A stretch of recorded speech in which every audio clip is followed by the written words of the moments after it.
What's poppin' world? It's your boy Zay Jen. You already know the vibes, also known as Holiday Zay, and I'm ready to talk some shit.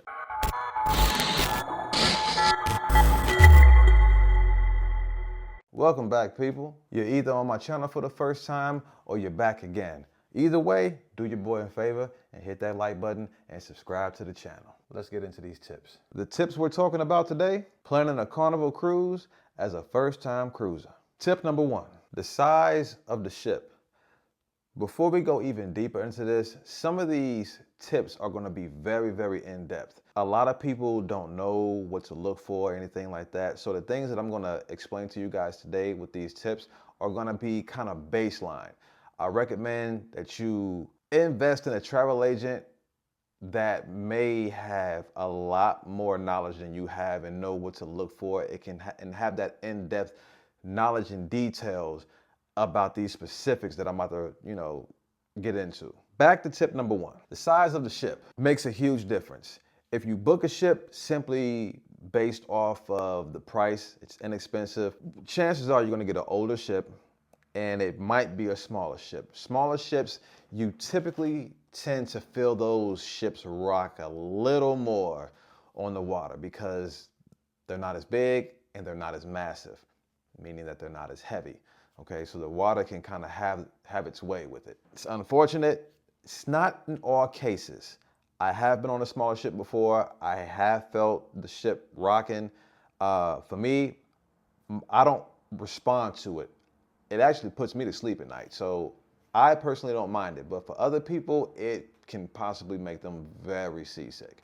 So just a heads up. Research the size of the ship that you are getting on. That does play a factor for the most part. Not in all cases though. Tip number two, the weather. Now, hey Zay, I can't track the weather months or years in advance. I totally understand that, okay? So with technology now, there are ways that you can kind of look into the weather before you even leave to your port. You can be at home, get on your little app, check the weather maybe a week and a half in advance, and check out the destinations that you're going and kind of get an idea of what the weather's going to be like. You might have to rearrange some of your belongings in your suitcase. You may not. It just depends, but it's worth looking into just to see what you're potentially getting yourself into. Tip number three. This helps me every time, and I do it every time, and it helps me tremendously. Walkthrough tours on YouTube. Every ship, before I get on it, I watch multiple walkthrough tours so I can get a visual understanding of the layout of the ship.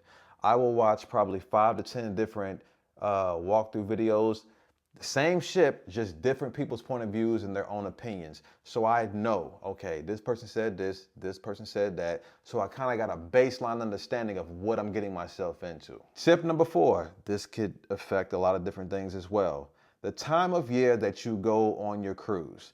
A lot of people, again, they may see the price. Oh, I like that price. And then they're going during the peak of hurricane season.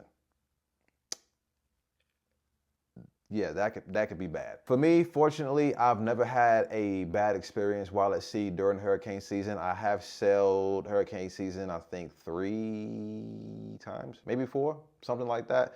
And no, nothing crazy. Never had to be rerouted to a different port or anything like that. The most that I've gotten on one of my, or 2 of my cruises was just rain. That was it. Tip number 5. This can play somewhat of a factor as well. The distance between your hotel and your port. Some people don't even think about that. For example, I have a cruise coming up in less than 2 weeks. First time out of LAX, LA, okay? My hotel is within 10 miles of the airport, but the Long Beach port is about 30 minutes away. So I researched that, like, okay, I get to the airport, let me find me a hotel that offers a free shuttle, utilize free when you can. That's the perfect opportunity, okay? And I chose a hotel with a free shuttle. So boom, okay, let me get the address of my hotel. Let me get the address of the port at Long Beach Port, and let me see the difference. I can kind of estimate, as far as cost, what I'm going to be charged for a Lyft or an Uber. But I got the most important thing out of the way. How far is my hotel from the port. It's 28 or 29 minutes. I'm perfectly fine with that. So make sure you guys are researching that as well, because you wouldn't want to get a hotel based off of a cheaper price and your port is an hour and a half away. Unless you want to do that because it's convenient for your pockets. I'm not one to count your pockets. Just look into it and see the best option that you have when it comes to that. Tip number 6, and I'm not saying this just because I'm one, I'm just telling you because it can make your life a whole lot easier if you have no idea what you're doing, okay? Tip number 6 is invest in a travel agent, because I'm willing to bet if you're a first-time Carnival cruiser or a first-time cruiser, the tips prior to this one, you probably didn't even think about doing. Yeah, that's why travel agents come in handy and they're valuable.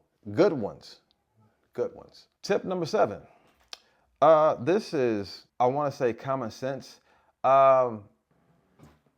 Make sure that you're going on the cruise. What I mean by that is, don't book it just because you're in the heat of the moment. And yeah, 4, 5, 6 months in, you just, for whatever reason, decide that you don't want to go. Yeah, if you don't read the terms and agreements based off of how you booked and what you booked, you might not get a refund. You might have just thrown money down the drain. Maybe. It's a whole lot of behind the scenes and in-depth details behind that. I'm not about to dive into that. So yeah, just make sure that you're going. Tip number 8, parking garages at cruise terminals. Now, this is not to scare anyone, but I'm just telling you what I know and what I've heard. And what I've read is that there have been some people when they came back from their cruise that they've had their vehicles broken into in the terminal parking garage. Again, I ain't trying to scare nobody. I'm just telling you what I read and what I know. So be mindful of that. If you're going to choose that option, then I highly recommend that you take all of your valuable items out of your vehicle, take them with you, or leave them at home. Now, I can't say which ports that I've heard that at. I don't remember. Otherwise, I would speak on it, but I really don't remember. It's just one of those things. So just be mindful of that. Take that in consideration and do with that information as you will. Moving on. Number 9, another thing that's pretty much common sense, plan your Uber or your Lyft rides. You can schedule them the day before, you can schedule them. I don't know how far out you can schedule them. Just look into it and see, going to the cruise port and coming back from, those are some busy times. Be prepared to pay a higher price because of the demand in that area. So just know that when you get back and leaving that area, prices are going to be more expensive compared to when you're going to that area, okay? So just be mindful of that. Tip number 10, the duration of your cruise. When planning it, you might want to look into how long you can go. Not how long you want to, but how long you can go. For some people, unfortunately, they only have a week of vacation. So if you only have a week of vacation from your job, a 7-day cruise might not be for you. You might want something like a 4, maybe a 5-day. If you need time to recover after your vacation, you're gonna wanna take one of those days to recover. I don't know how lenient your jobs are, but I'm just doing quick and simple math, all right? If you only have 7 days for vacation, shoot, a 4-day might be pushing it too. 4-day might be suitable. You arrive the day before, you fly back the day you get back. That's 6 days, and the 7th day kind of rest, and then you go back on the 8th day. Yeah, something like that, okay? But just be mindful of the duration of your cruise. Just work it out with your job, PTO, vacation time, whatever you can. Just try to get the best experience, and that's all I can say about that. The last and final tip number 11, is your port. Research your port. Some people, they will hear about a ship, and some people, they don't like going out of certain ports. So if you want to get on a certain ship, it might be at a port that you don't like, and you don't want any inconvenience. You don't want to have any negativity or anything that can just kind of make you unhappy. So find out the port, which is kind of impossible not to know the port that you're going to end up going to. You kind of know that before you actually book it.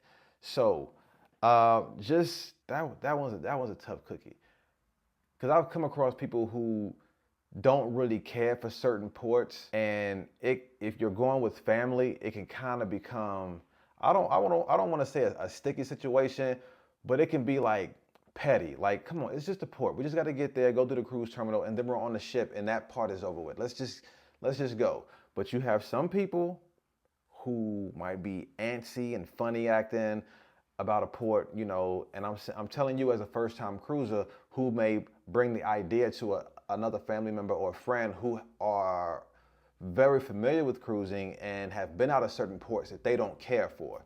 So at that point, just kind of scratch them out and, try to persuade. No, don't ever try to persuade somebody to go on a cruise. That's bad idea.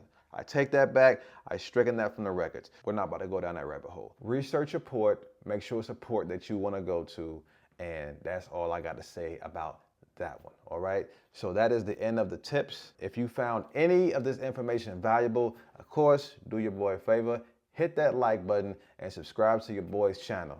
Be sure to check out tip videos that are already posted on your boy's page and be on the lookout for more tip content coming soon. So until then, always, always, always be grateful and embrace the day. And until next time, peace.